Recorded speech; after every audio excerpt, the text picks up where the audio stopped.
Why do some people seem to enjoy life and survive better than others? Why do they seem to attack life with more vigor and enthusiasm?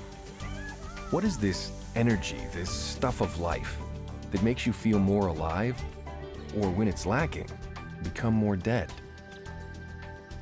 Man is alive, so there must be a force or a flow of something which keeps him alive. In fact, all living things are full of varying degrees of this life energy. In Dianetics, we call this life force. As you've seen, life force is like the gas that fills a hot air balloon.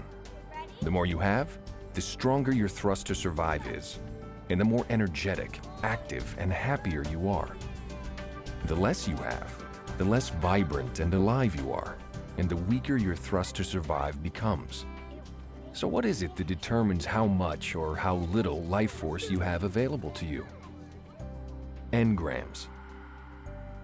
Great loss and other severe survival suppressors dam up your life force. The Secretary of the Army would like me to express with deep regret that your husband was killed in action this July 13th. For example, the loss of someone you love can be such a shock that your analytical power is reduced and a painful emotion engram is received. Your life force gets dammed up at these points in life.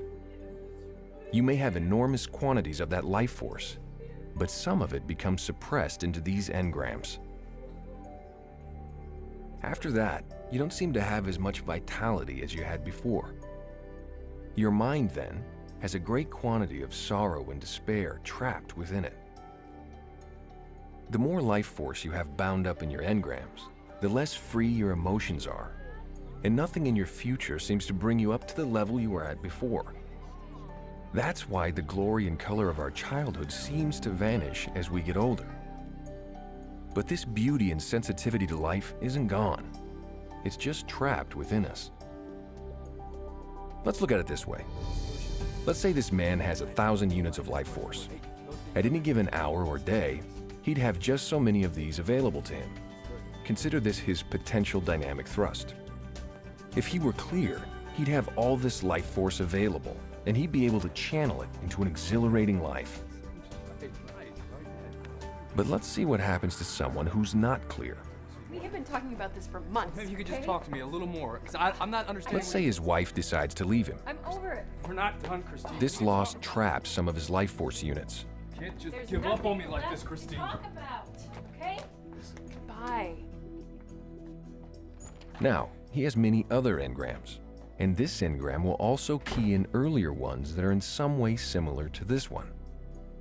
When those engrams get keyed in, they'll capture even more life force, and he'll drop down the tone scale even further.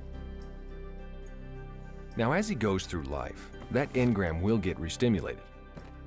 And every time an engram gets restimulated, it captures even more of those life force units. When he later sees his wife with another man, that engram gets restimulated again, and even more life force becomes unavailable to him. The more restimulated he is, the less energetic he feels, and the weaker his dynamic thrust becomes. So someone with potentially 1,000 units of life force could have 950 of those units captured in his engram bank, and he'd be functioning in life with only about 50 of those units. His activities and thoughts would be scattered, and his problems would seem uncomputable. Now, certain circumstances can cause him to recapture some of those units. Necessity or enthusiasm for a project will recharge some of his life force and channel it toward that survival-oriented goal. Access to the park, access. But he can't capture back as much life force as he's lost into those engrams, and he'll spiral downward. Now, not only is that lost life force unavailable to him, it'll actually be used against him from within. You see, those captured life force units are what give engrams their force and power. Let's think like a firm here, right? Let's think like we've been here for 10 years. Engrams can use that force to dictate that you behave frantically, obsessively along a certain course, depending on the commands it contains. For example, we've all seen the driven man who relentlessly pursues his quest for more power and control. Such a person has an engram command that tells him he's the most powerful person in the world. I want this precinct turned inside out. or that he's the best at some activity, Thank you very much. Hi. How are you? or that he must conquer all. I want to get every voter in this precinct. Every voter. The engram demands that he achieve that goal and channels his captured life force toward the achievement of that command. I am behind in the polls, and I want to know why. Now that command may in some way align with his true basic purpose, but because his life force is channeling straight through an engram, his behavior, no matter how enthusiastic it may seem, is actually very aberrated. He's hectically trying to conquer all. List of those people that we talked about the other day. So if this man has 1,000 units of life force, 500 of those units could be being channeled through that engram, giving him a pretty strong false dynamic thrust toward the engram's goal. And he can't possibly achieve this goal or enjoy his success because the engram keeps demanding that he must conquer more. That's why the primary task of therapy is to free these captured life force units and throw them back into circulation, back under your own control. The best way to do that is to run out painful emotion engrams. Your tone level and survival potential will increase in direct ratio to the amount of energy that's freed from these engrams. I forgot about that. If this man were cleared of his engrams, he'd have all 1,000 of his life force units directed by his own determinism toward his true purpose. He'd not only be able to achieve his goals, he'd enjoy pursuing and attaining them. Whatever the shock or upset, painful emotion can be reduced from it. When a girl's dog has just been run over, the incident can be treated as a painful emotion engram and the life force released from it. I see my dog there, lying there. When the pre-clear's wife has just left him, treat that loss as a painful emotion engram and relieve it. I can't stop her. The pre-clear may have walled in the death of her husband or parent or child, but the whole engram is still there, crammed with captured units, ready to be run. Close your eyes. Run such a period of loss exactly the same as you would run an incident that contains physical pain. Put the pre-clear into reverie, and when you get to step 4 of the procedure, return the pre-clear to the incident. Without force, when I say the word canceled. Do you understand? Tell her to go to the moment she learned about her husband's death. Let's go to the moment you learned about your husband's death. Okay. I'm there. Good. Begin at the beginning of the engram and recount it. Someone's at the door. I go to the door. I open it and I see the chaplain standing there. The engram starts at the first moment the pre-clear receives the news. Dress uniform. That's when her analytical mind shut down. It's bright outside. The end of the engram is a moment, an hour, a day, or even a week later when it turned back on. That's all.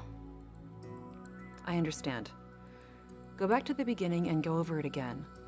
Pick up whatever additional data you can contact. I hear the doorbell. I go to the door, I open it. I see the chaplain, and I get a horrible feeling in the pit of my stomach. Have her recount the incident until there's no charge left. The Secretary of the Army would like me to express He's saying regret that your husband was killed. your in husband action. was killed in action.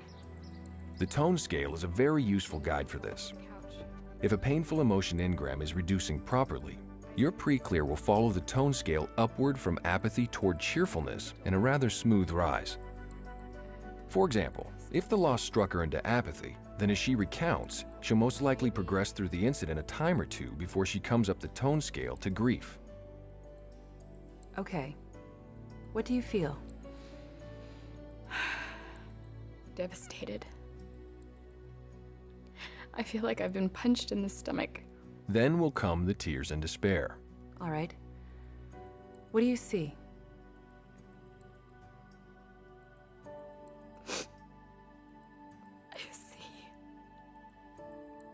I see my baby in his playpen. And I'm thinking, oh God, I'm thinking, He'll never know his daddy.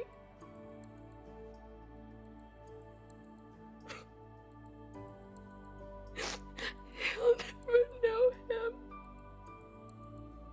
If you run into a heavy emotional charge, simply let her weep while you keep her at the business of running the engram. I understand. Please, continue. The amount of emotion released is nothing to be alarmed about. Running a painful emotion engram will discharge a great deal of sorrow.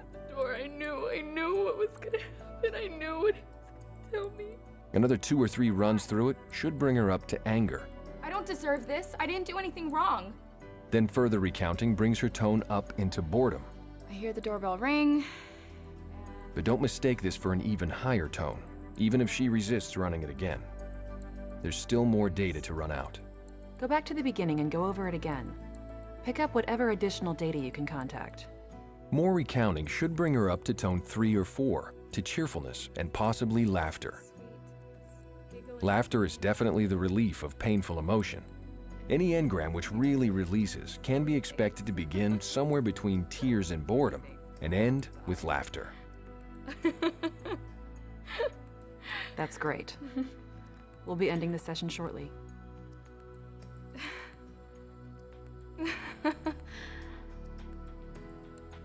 I'm okay. Treating that loss like an engram, recounting it until it's no longer painful emotionally, gives back the vitality that's been missing since the incident took place. Oh my gosh. Every emotional discharge from the engram bank will weaken it, reinforcing your ability to carry on in life with more vigor and enthusiasm. It'll also aid your analytical mind's ability to find more engrams. With the full quantity of your life force restored, you can rise to new heights of vitality. Pursue your greatest dreams freed from your deepest losses, and live once more with a restored appreciation of the beauty in the world.